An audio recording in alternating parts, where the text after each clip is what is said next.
Segura a cadeira, sente-se que eu vou contar a história do criacionismo iorubá. Ruas, mas iorubá? Que fé é essa? Ora, meu caro, você não conhece o candomblé?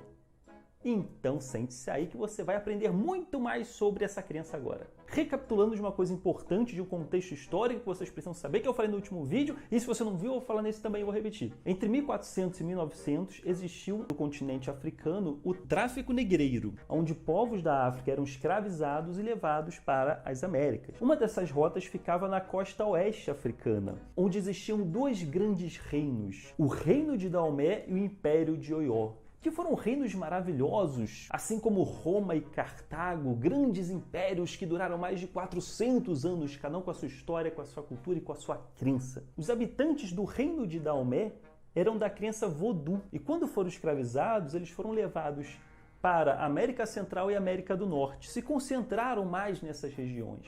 Então, por isso que o Vodou é mais conhecido nessas regiões. Por exemplo, a religião oficial do Haiti, que fica na América Central, é Vodou. A religião do país Benin, que é onde ficava o reino de Daomé, a religião oficial de Benin até hoje é o Vodou. Só para vocês terem uma noção. Os habitantes do Império de Oió eram da etnia Yorubá, eram da fé Yorubá. E quando eles foram escravizados e levados para as Américas, eles se concentraram mais na região da América do Sul. E eles levaram consigo sua fé, que resistiu até os dias de hoje. E que fé era essa do povo Yorubá? Aqui no Brasil ela ganhou o nome de candomblé. Olha só. E umas décadas depois, misturando com o catolicismo e com o espiritismo, nasceu a Umbanda. Então hoje no Brasil você tem o candomblé, que é a mais raiz, que veio do povo Yorubá, e você tem, chegando aqui no Brasil, a grande mistura com o catolicismo, com o espiritismo, bota no liquidificador, bate e você tem a Umbanda. Então ambas as crenças são de matriz africana, mas cada uma com a sua característica. Porque muitas pessoas perguntam qual que é a diferença, qual que veio primeiro, agora você sabe mais ou menos a linha do tempo, a diferença, certo? Então era importante eu dar esse contexto histórico para vocês se basearem no tempo onde estamos e para vocês entenderem de onde veio, de que povo veio e como ele está hoje aqui no país em que vivemos. E agora vamos para o criacionismo iorubá. Como o mundo foi criado? Segundo essa fé. Eu já devo falar que na minha pesquisa que eu fiz sobre a criação do mundo, segundo a fé iorubá, ela é muito rica de conteúdo. E ela não é só única. Porque como eles não tinham ainda a escrita, a maioria dos mitos e lendas eram passados oralmente, ela vai tomando uma certa metamorfose. Em uma tribo a história fica de um jeito, na outra tribo a história vai ficando de outra, aí leva para o Brasil, outras entidades surgem, outras entidades são mais abandonadas. Então a religião ela está em constante mudança, de acordo com o novo ambiente, com as novas pessoas que se adequam, com a nova situação cultural e política que se apresenta. Então as religiões estão em constante mudança. Então a mesma história que é contada lá no continente africano, não necessariamente é contada igualmente aqui no Brasil. As histórias vão se modificando. E a criação do mundo, segundo a crença iorubá, você tem vertentes. As mais conhecidas são duas, em que Oxalá criou o mundo e que Olodumaré criou o mundo. Eu escolhi a do Olodumaré. Eu achei que ficou mais interessante para eu contar aqui para vocês, tá bom? Pois bem, então vamos ao que interessa. No princípio havia Olodumaré, e ele estava no infinito, coberto de fogo, vapor, lava, fumaça, um ambiente não muito agradável, não muito confortável, não muito silencioso para a leitura ou para apreciar uma bela paisagem. E ele ficava incomodado com aquele cenário de fogo, lava, fumaça. E ele resolve liberar sua força. E quando ele libera sua força, incomodado com aquele ambiente, ele faz surgir as águas, ele faz surgir o oceano. E o oceano, ao misturar com aquele fogo, com aquela lava, começam a surgir as rochas. Brechas das rochas aparecem e a água entra e começa a surgir os mares. E o mundo começa a tomar forma. E dessa forma, dos mares surge Iemanjá, a rainha dos mares, ela surge do mar. O Olodumaré, ele estava entediado, porque não tinha ninguém para falar, ninguém para conversar. Por isso que ele liberou aquela raiva. Olha só, o mundo foi criado de uma entidade pé da vida porque não tinha ninguém para conversar, ninguém para falar. Quando Iemanjá surgiu, ele percebeu que ela também tinha esse sentimento de solidão. Então, ele fez com que ela engravidasse. E daquela gravidez, daquele bucho, nasceu as estrelas, as nuvens e os orixás. Por isso que a Iemanjá é considerada a mãe de praticamente todos os orixás. Eu fico imaginando um médico ao parir a Iemanjá, né? Então, estou vendo, são uma constelação, são estrelas! E o que eu acho mais legal dessa história é que nas minhas tirinhas eu retrato um Deus humanizado. É um Deus, como se fosse uma pessoa com superpoderes. Então não é um Deus perfeito, que faz tudo com perfeição, já sabe de tudo, já pode de tudo. Não, é um Deus humanizado. Ele é atrapalhado, ele acerta, ele erra e muita coisa surge aleatoriamente. E eu acho muito legal quando eu leio religiões que são deuses humanizados. Eu adoro, porque o ambiente fica muito mais rico.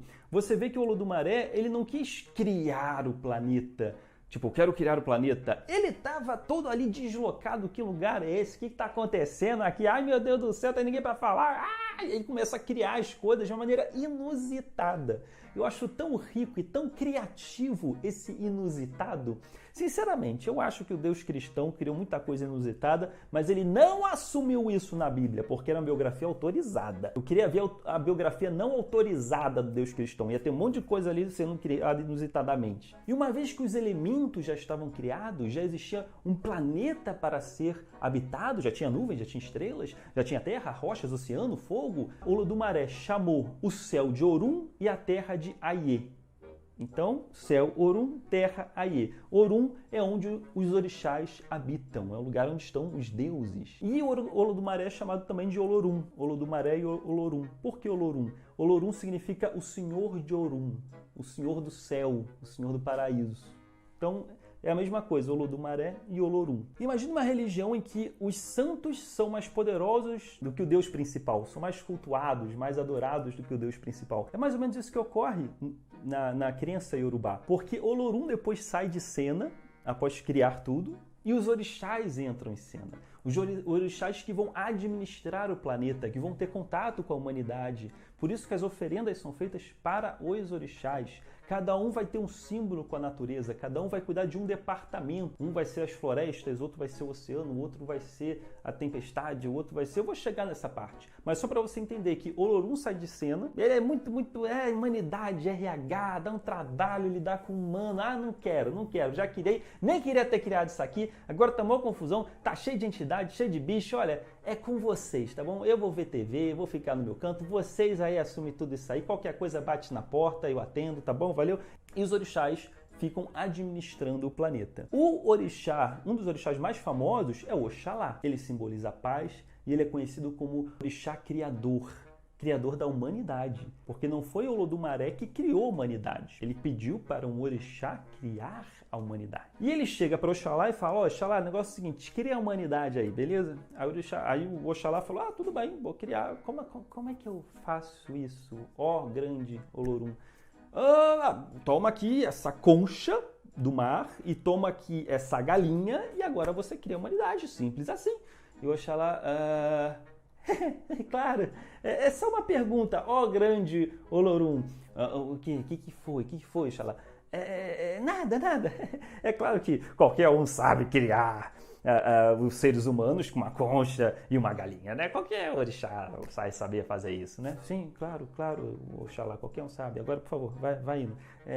Bem, eu vou indo então criar a humanidade.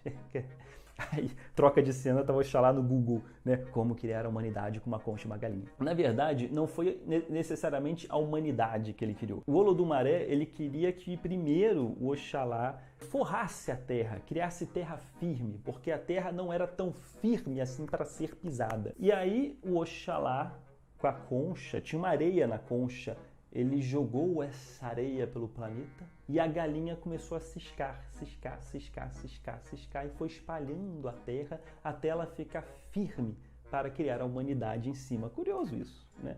E como que ele criou a humanidade? Aí a parte mais divertida da história. É muito criativo, é sensacional. Como eu humanizo deuses, eu acho tão rico quando você tem uma história detalhada de criação. Por exemplo, o Gênesis cristão é muito pobre em informação nesse sentido. E pobre, eu digo com sinceridade, porque é. Na Bíblia Deus fala, e Deus criou o homem. E é isso. E plim, e o homem nasceu. Não, mas como criou o homem? Cadê o livro de receita? Darem outra Bíblia. Receita, como criar um ser humano de Deus para deuses. Cadê a Ana Maria Braga dos deuses para falar como se cria um homem? Como é que é a receita? Né?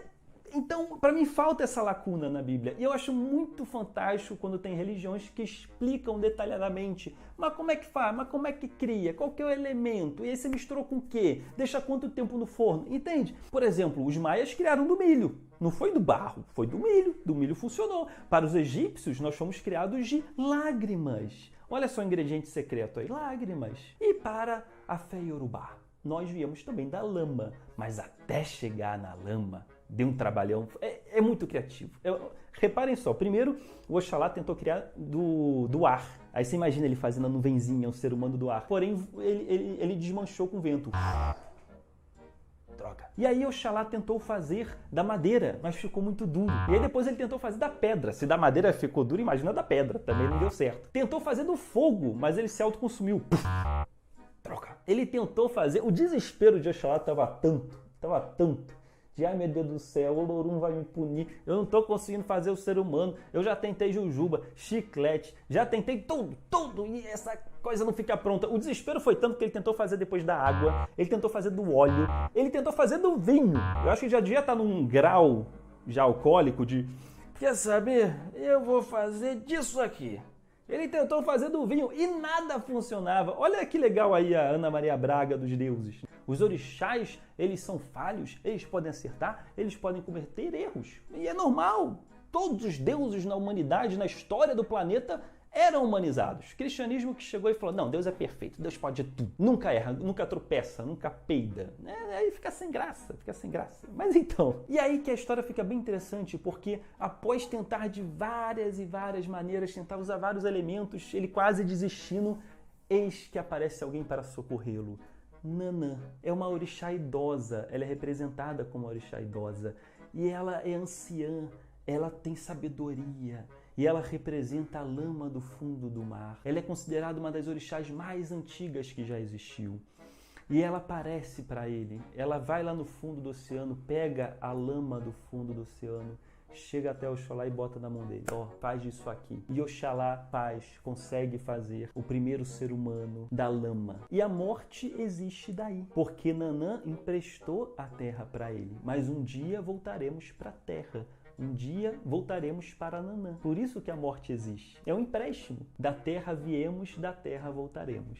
Acho bonito, acho filosófico isso. Então você já sabe como o mundo foi criado, segundo a crença iorubá. Você já sabe como o primeiro ser humano foi criado através de tentativa e erro e a intervenção da orixá Nanã. E quais são os orixás? O candomblé é muito rico em divindades. E como eu disse, eles estão administrando nosso planeta. E eu cheguei a desenhar alguns que eu vou botar aqui agora os desenhos deles e falar um pouquinho sobre cada um bem resumidamente, só para vocês compreenderem a importância deles em nosso planeta. Você tem, por exemplo, o Oxóssi, que ele representa as matas, é o protetor dos caçadores, e ele possui uma flecha como ferramenta. Você tem Oxum, é o orixá das águas doces, dos rios, ela é vaidosa, ela possui um espelho. Você tem Ogum, que é o orixá da guerra. Você tem Ansan, que é dos ventos, das tempestades. Você tem Xangô, que é da justiça, do fogo. Você tem o Obaloaê, ou Omolu, que ele é o orixá da cura. E ele é pago com pipoca, fica a dica, tá bom? Porque hoje em dia tá caríssimo fazer cirurgia hoje, ele aceita pipoca como pagamento, tá, gente? Você tem o Saim, que é das ervas medicinais. Você tem Iemanjá, que é a rainha dos mares. Você tem Exu, que é o das encruzilhadas. Ele é o protetor dos mundos, ele é o guardião dos mundos. Lembra do Thor, do filme do Thor, que a passagem entre os mundos é um arco-íris e tem um guardião que fica guardando a porta principal entre os mundos? Exu faz esse papel, ele é o mensageiro, ele é o guardião dos portais. Para você falar com o orixá, você tem que abrir essa porta entre esses mundos. E Exu que abre essa porta. Por isso que Exu, ele é o que tem mais contato com o ser humano e é o que recebe mais oferendas também, porque você faz uma oferenda para ele te ajudar, para ele abrir a porta, para você falar com quem você quiser. Você tem o Oxumaré, que representa o arco-íris. O Oxumaré nasceu da Nanã e ele era tão bonito, mas tão bonito, que ela quis pregar ele no céu para que todos vissem sua beleza. Por isso que existe o arco-íris. Então olha que ricas histórias, olha os detalhes das histórias. Eu adoro essa riqueza. Existem umas curiosidades também, por exemplo, como surgiu a noite, segundo a crença iorubá? Porque só existia dia até então. E o sol estava cansado de trabalhar, o sol não tinha descanso, o sol queria descansar, ele era CLT, ele tinha horário para acabar, horário para dormir, pelo amor de Deus, gente, que sofrimento é esse aqui? E ele queria queimar todo mundo. Para resolver os problemas, o sol queria queimar a humanidade, queimar tudo, pronto, porque ele não ia ter que mais exercer a sua função. Aí Iemanjá que salvou o dia, que salvou a humanidade, porque Iemanjá chegou e falou: Sol, o negócio é o seguinte, eu guardei uns raios solares seus aqui comigo, então pode descansar, dorme sossegado que eu assumo. E aí o Sol falou: tá bom, então vou descansar. E quando foi descansar, surgiu a noite. E com aqueles raios solares que Iemanjá tinha guardado, criou a lua, né, que é uma luz menos intensa, digamos assim. Então a noite serve para a gente se recuperar daquela intensidade do calor do sol do dia, para ele nascer feliz e confortável no dia seguinte. E assim foi criada a noite. Então é um universo muito rico. Então a crença iorubá, que ao chegar no Brasil se tornou o candomblé, é muito rico, é de muito